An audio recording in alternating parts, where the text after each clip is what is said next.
शाहिस्तखानाच्या लाल महाला चालल्यात, शाहिस्तखानाच्या बहिणीची पोरगी भीतीने कुठेतरी लपली, शाहिस्तखानाची बायको पळत पळत आली, जहापणा मुझे लगता है शिवा के मावलों ने बदले की आग में लड़की उठा ली। शाहिस्तखान शत्रु है पण बायकोला सांगतो बेगम जबान को लगाम दे, शिवा के मावले है वो, ऐसी उनकी परवरिश नहीं कि औरत की तरफ गंदी नजर डाले, औरत जात की इज्जत करने वाले लोग है वो, बेटी नहीं उठाते। बायकोला कौतुक वाटलं, शत्रु है वो आपका, क्या लगता है आपको? आपने उनकी बहू बेटियां उठाई, यहां तक उनकी इज्जत तक लूट ली, उस वक्त तुमने नहीं सोचा वो औरत है, उसका क्या कसूर? अगर तुमने उनकी औरतों को जलील किया तो शिवा बदला नहीं लेगा। बेशक लेगा बेगम, क्यों नहीं लेगा। आज उंगलियों पर जान चली गई, कल गर्दन से जाऊंगा। नाम रुतबा सल्तनत इज्जत शोहरत यहां तक जिंदगी तक नहीं बख्शेगा वो शिवा। लेकिन एक बात की जबान देता हूं, इन आंखों ने देखा है, बेटी उनकी हो या अपनी, औरत जात की धर्मजात नहीं देखते। वो किसी भी मुल्क की हो, कितनी भी सुंदर क्यों ना हो, आगे से समर्पित करने वाली भी क्यों ना हो, बेगम बेटी शत्रु की भी क्यों ना हो, वो शत्रुता बच्चे और औरतों पे नहीं दिखाते। बेटी किसी की भी हो, वो उस बेटी को देवी की तरह पूजते हैं, ऐसे हिंदू है वो, औरत जात का सम्मान करते हैं। दादा, शत्रूलाही विश्वास वाटावा असं चारित्र्य ज्या राजाचं, त्याचे वारसदार आहेत आपण। आपल्या नजरेत तेवढंच पावित्र्य, तेवढीच प्रखरता, तेवढंच सामर्थ्य हवं तर माणूस आहेत आपण।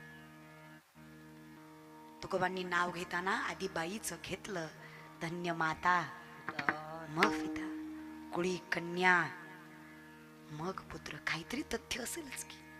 सुरुवात तिच्यापासून आहे आणि शेवट करायची ताकद तिच्यात आहे। आदिशक्ती गौरी ही तीच आणि महाशक्ती कालिका ही तीच, आई लक्ष्मी ही तीच आणि आई चंडिका ही तीच। ताकद आहे रे बाईत। मग काय, काटा जिजाबाईला रुतला, त्रास पांडुरंगाला झाला, लक्षात आहे ना? फिरत जा पण येत जा।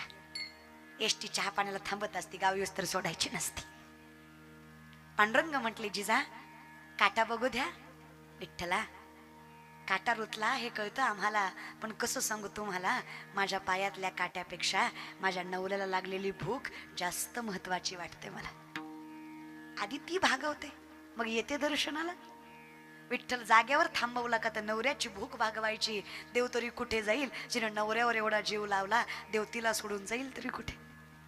विठ्ठल जाग्यावर आहे, साधा नाहीये बरं तो। त्याचं दर्शन व्हावं म्हणून ऋषी मुनी तपस्वी हजारो लाखो वर्ष झाडाला उलटी टांगून जरी तपश्चर्या केली तरी माझा देव भेटेलच ही शंका। असा अशक्य असणारा माझा विठ्ठल ह्या जिजाबाईसाठी थांबला। जिजाबाई भाकरी देऊन आल्या, विठ्ठल जाग्यावरच। देवा गेला नाहीत, अहो पाय बघू द्या। जगाच्या बापानं, विश्वाच्या मालकानं, पंढरीश पांडुरंग परमात्म्यानं, माझ्या पंढरीच्या नायकानं त्या जिजाबाईचा पाय स्वतःच्या हातात घेतला। काय भाग्य असेल त्या मायमाऊलीचं। थुका लावून काटा दिसतो का पाहायला? कदाचित एका थुक्यात त्यालाही काटा दिसला नसावा, त्यानं हे 2-4 वेळा लावला। सरपंचाला नाही पण सरपंचिनीला लईच राग आला। पंढरपूरची, इथली मला माहित नाही महाराज बरं का। पंढरपूरची आमच्यासाठी एकच सरपंचीन, एकच आमदारीन, एकच पाटलीन, एकच राही रखमाबाई तुम्हा येवो त्यात या, सेजे हलवूनी जागे करा देवराया, सेजे हलवूनी जागे करा देवराया। ती रखमाई कधी विचार केला का हो, पंढरपुरात न्यायचं तरी काय? अहो संसार कसा करावा हे पंढरपूर शिकवतं। 8वे शुग पाठीमाग उभा राहिलेली रखमाई देवाला विचारते, देवा अख्ख्या विश्वाचं दुःख न सांगता कळतं, कधी मागे वळून तरी बघायचं, बायकोला काय कमी पडतं? बायको आहे की नाही याचा विचारही कधी केला नाहीत। अहो विचार करायचं सोडा, थांबली की नाही हे मागे वळून सुद्धा पाहिलं नाही। गेलीच असते तुम्हाला सोडून तर काय केलं असतं? विठ्ठलानं सांगावं, विश्वास आहे रखमाई, तू साथ सोडणार नाही। अगं तू विठ्ठलाचा संसार सांभाळतेस म्हणून तर विठ्ठलाला जगाचा संसार सांभाळायची ताकद येते। हे माझ्या विश्वासाचं स्वरूप आहे की तू माझा संसार सांभाळतेस। असा संसार असावा दादा, असा। इतकं त्याग, इतकं प्रेम, इतकी निश्चय, इतकी निष्ठा।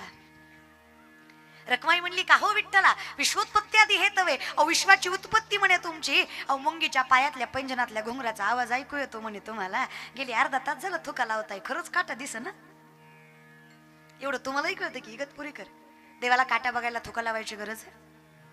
मग का हो वागतं असं विठ्ठला? काय वाटतं रखमाबाई तुम्हाला, काटा रुतवणारे आम्हीच आणि काटा काढणारे आम्हीच, नाटक हो. अहो पण कशासाठी देवा? रखमाबाई, ऐश्वर्य पायदळीत उडवलं, बायको अन्न अन्न करून मेली, लेकर अन्न अन्न करून मेली, तरी मला कधी दोष दिला नाही. स्वतःपेक्षा जास्त जीव ज्या तुकोबानं माझ्यावर लावला, अशा तुकोबावर जिनं जीव लावला, अशा तुकोबाचा जिनं संसार सांभाळला, तिची ताकद काय असेल? तिच्या पायाची धूळ माझ्या मुखाला लागावी म्हणून एवढा अट्टहास केला, नाही तर काय गरज आहे सांग बरं मला? करा ना विचार, काय ताकद असते बाईत. जिजाबाईचा काटा विठ्ठलानं काढला, मायबाप तुमचा आमचा काटा गावानंच काढला. आपलं गारणं काय देवापर्यंत जाऊच दिलं नाही बघा समाजाने. देवा नको, देवा सांगू सुख दुःख देव निवारील भूक. हे अगदा आम्हाला कळलं, याची जाणीव आम्हाला एकदा झाली, मग काय तयाचा हरिक वाटे, जगाचा बाप आमची राखणदारी करतो, कौतुक करतो. वाऱ्या हाती माप चाले सज्जनाचे, कीर्ती मुख त्याचे नारायण. ही माणसं कौतुक करणारी कोण देवा? जगाचा बाप कौतुक करत असेल याच्यापेक्षा मोठं कौतुक काय देवा? आणि देवानं कौतुक केलं हे कसं कळतं माहित आहे? पांडुरंग कृपांकित असणारी माणसं, त्यांची मुख्य 3 लक्षणं. प्रथम, ऐश्वर्य असलं तरी अहंकार नसतो, ज्ञान असलं तरी तिरस्कार नसतो, आणि कितीही सामर्थ्य असलं तरी शांतता असते. ही कृपांकिताची लक्षणं आहेत. सगळ्यात प्रथम ते व्यक्तिमत्व शांत असतं, त्याला कुठल्याच गोष्टीचा काहीच फरक पडत.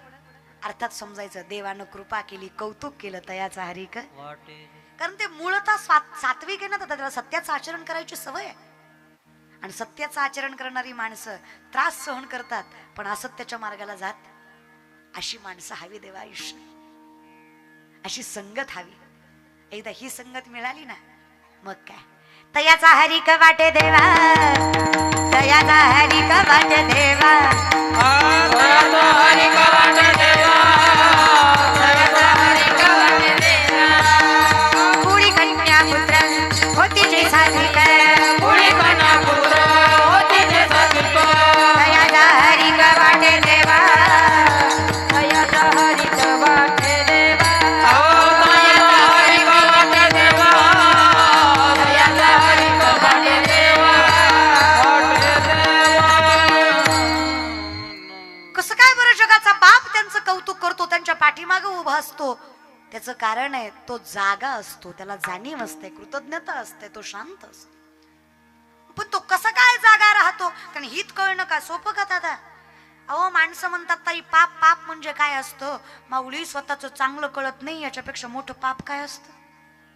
गोमटे ते करा माझे भार ओझे, एवढं जरी कळलं धन्य माता पिता. कसं काय बरं तुम्हाला तुमचं हित कळतं? तुकोबाराय म्हटले असं नाही हो, आमची आम्हाला कुठं कळतं. तसेची वाट न पाहता वैसेची गावा न येता, बाळपणीच सर्वज्ञतावर येतयात. बाळपणीच भगवंतानं सर्वज्ञानं वरावं, कृपा करावी, मग काय राहतं देवा? आम्हा तया परस्परे एका नामाचीच अंतरे. जाग व्हायला वेळ किती लागतो विठ्ठला, पण जाग व्हायला पर्याय तुझं नामचिंतन हे कळण्यासाठी वेळ जातो. विठ्ठला हे ज्याला कळालं त्याला ते कळालं, त्याचं कारण आहे धन्य माता पिता तयाची, धन्य माता पिता तयाची, धन्य माता पिता तयाची, धन्य माता पिता तयाची. आपुलिया हिता जो असे जागता, धन्य माता पिता तयाची, धन्य माता पिता तयाची. आपुलिया हिता जो असे जागता, धन्य माता पिता तयाची, धन्य माता पिता तयाची.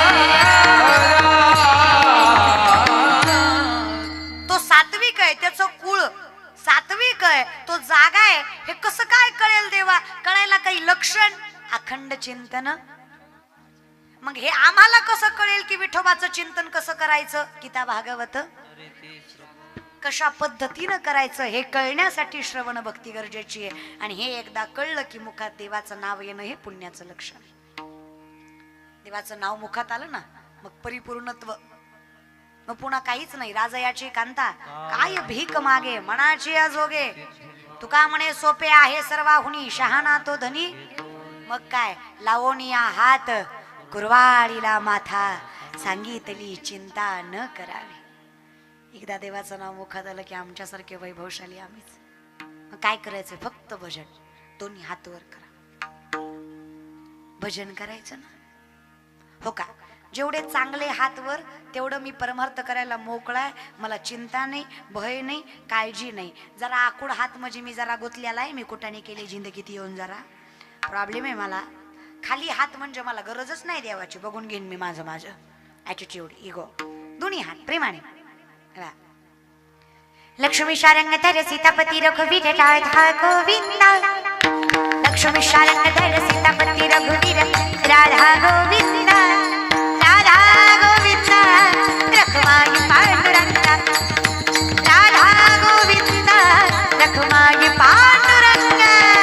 राधा गोविंदा रखुमाई पांडुरंगा. राधा गोविंदा रखुमाई पांडुरंगा. लक्ष्मी शारंग धर सीतापती रघुवीर राधा गोविंदा. लक्ष्मी शारंग धर सीतापती रघुवीर राधा गोविंदा. राधा गोविंदा रखुमाई पांडुरंगा. राधा गोविंदा रखुमाई पांडुरंगा. राधा गोविंदा रखुमाई पांडुरंगा. राधा गोविंदा रखुमाई पांडुरंगा. रखुमाई पांडुरंगा. रखुमाई पांडुरंगा. खाली कुणी घ्यायला सांगितले तुमचे हात सांगा. एनिवे असं द्या घेतलेत तर घ्या. तुम्ही कुठं ऐकायला बसले. तुम्ही एवढे आले यातले अर्धेच कीर्तन ऐकायला आले. अर्धे एकाच कामासाठी आले. टीव्हीत बघितली एकदा समक्ष बघायची. हो ना शब्दांना माफ करा माझ्या पण किती अवघड झालं हो. कीर्तनकार सुद्धा प्रसिद्धीवर आला. जिची प्रसिद्धी जास्त त्याला गर्दी जास्त. कीर्तनकारामुळे कीर्तन कधी मोठं होत नाही. कीर्तनामुळे कीर्तनकार मोठा झाल्याशिवाय राहत नाही आयुष्यभर. लक्ष. माणसामुळे कधीच व्यासपीठ नसतं. व्यासपीठामुळे माणूस असतो. आमच्यामुळे काहीच नाही आहे. आम्ही ज्याच्यामुळे आहोत त्याची कृतज्ञता आमच्याकडे असावी. तुका म्हणे मज बोलविता देव आपुलिया बळे नाही मी बोलत. सका कृपावंत वाचा त्याची. साळुंकी मंजुळ बोलत से वाणी शिकविता धनी. अहम वैश्वानरो भूत्वा प्राणीनाम देहमाश्रित प्राणापान समायुक्त पच्चामेन्नम चतुर्विधम. चालवणं बोलवणं सोड रे अर्जुना. सूक्ष्मता लक्षात घे. अन्न पचवणारा जठरामधला अग्नी सुद्धा मी आहे. पंचमहाभूत मी अनुरेणू मी. सुरुवात मी शेवट मी. अनंत काल मी. वेड्या तूही मीच. हे ज्या दिवशी तुला कळेल त्या दिवशी तू अखंडपणे माझं चिंतन करशील. आणि करावंच. ही जी पंच ज्ञानेंद्रिय आहेत ही देवाच्या कारणी. हस्त पवित्र यदि दान पुण्यम. पाद पवित्र यदि तीर्थयात्रा. मुख पवित्र यदि नाम घोषम. हृदय पवित्र यदि ब्रह्मनिष्ठा. प्रथमे नार्जितं विद्या. द्वितीय नार्जितं धनम. तृतीय नार्जितं पुण्य. चतुर्थे किम करिष्यति. पहिल्या 25 वर्षात ज्ञान नाही मिळवलं. पुढच्या 25 वर्षात पुण्य नाही मिळवलं. त्याच्या पुढच्या 25 वर्षात पैसा नाही मिळवला. बाकीच्या 25 मध्ये काय करणार आहे तुम्ही. श्वानापरी गती झाली अवघी करती हाडहाड. कुत्र्यासारखे हाल होणार दादा. म्हणून वेळेत सगळं करा. पैसा वेळेत कमवा. ज्ञान वेळेत कमवा. आणि सामर्थ्य अर्थात भगवंताचं नाम वेळेत घ्या. नाही तर काय फायदा आहे दादा सांगा ना मला.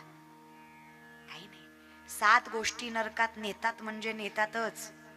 मांस मदिरा चोरी जुगार परस्त्रीगमन वेश्यागमन आणि शिकार नेतातच.